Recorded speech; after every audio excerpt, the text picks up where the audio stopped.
The cameras flashed. The crowd froze. And just like that, the media had a new obsession. Why Stacey Solomon isn't actually married. Welcome to StarScope Report. Yeah, join us as we uncover Hollywood drama, music industry shakeups, and viral influencer scandals. From red carpet surprises to, social media controversies, we dive deep into the stories behind the fame. Right. And today's deep dive is wild because, okay, let's look at March 2026. Paparazzi catch Stacey leaving BBC Studios, and she's completely missing her wedding ring. Which means outlets like The Mirror and Daily Star just immediately ignite with split rumors. Oh, totally. And then she fuels it. She posts this ringless Mother's Day photo captioned, "No one can bring us down." But to me, it feels like this massive magician's misdirection. Wait, why misdirection? Because she literally posted an Instagram story wearing that exact ring, Right. like just a few hours before stepping outside for those photos. I mean, why fake a crisis? Well, see, she wasn't faking a crisis. She's protecting her jewelry. Wait, really? Protecting you from what? So back in 2025, she confessed that a stone actually fell out of her original engagement ring. And remember, Joe had just redesigned it into this daintier, sparklier gold setting right before the wedding. Oh, so it's probably super fragile for, daily chores. Exactly. Not ideal for life with 6 kids. So she solves it by signing this massive partnership with Abbott Lyon to co-design waterproof replacement rings. Oh, wow. Yeah, it was a corporate sponsor move. That is brilliant. But wait till you hear what came next, because the missing ring is honestly nothing compared to the truth about the wedding itself. Right. And if you're loving these Hollywood twists, make sure you're subscribed. We've got even crazier stories ahead. Okay, so let's get into the wedding. It was this lavish 2022 ceremony at their 1.2 million pound Essex home, Pickle Cottage. Gorgeous wedding. But the crazy part is, it wasn't legally binding.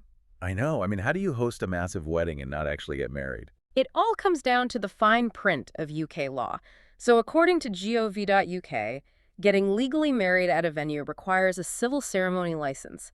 The catch is that the premises must be, quote, readily available to the public. Wait, so to sign the legal papers at home, they'd essentially have to let anyone off the street book their private garden. Yes, which they obviously didn't want. So to protect their sanctuary, they opted for a private blessing instead. Oh, that makes so much sense. Yeah, they fully intended to sign the legal papers later. But, blended family of 6 kids, life just got in the way. I completely get that. But it's such a recurring theme with them, building these hard boundaries around their private life. And later in this episode, we'll talk about the shocking twist nobody saw coming regarding their hit reality show. Right, because managing that size of a family under a media microscope really takes a toll. They recently paused their BBC reality show, Stacey and Joe, citing intensified media interest. Yeah, letting broadcast cameras into their private space was essentially depreciating their peace, but they didn't stop sharing entirely. No, they just shifted the platform to TikTok Shop. Right. It's like they've built a moat around their private life, but they set up this very lucrative gift shop right outside the castle walls. That is the perfect analogy. I mean, you see them bickering on TikTok over Joe's hair, and you might think it's just relatable family chaos. Yeah, but you're actually watching a highly optimized sales funnel. The relatable friction drives massive sales. Exactly. They sell the messy authenticity, but the core family unit remains totally solid. Like, Joe just took his 18-year-old stepson, Zachary, to the TV Choice Awards. The drama is just for the algorithm.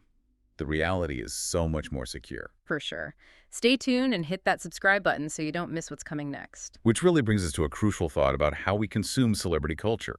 I mean, if a bare finger can generate weeks of front-page headlines. While the media completely ignores her literal public business partnerships launching at the exact same time. Exactly. Are we actually consuming news, or are we just projecting our own anxieties onto perfectly imperfect lives? It's definitely something to think about the next time a scandal takes over your feed. You've been listening to StarScope Report, where Jordan and Jamie uncover the stories shaping Hollywood, music, and pop culture. Thanks for tuning in, and don't forget to subscribe for more stories that keep the stars shining.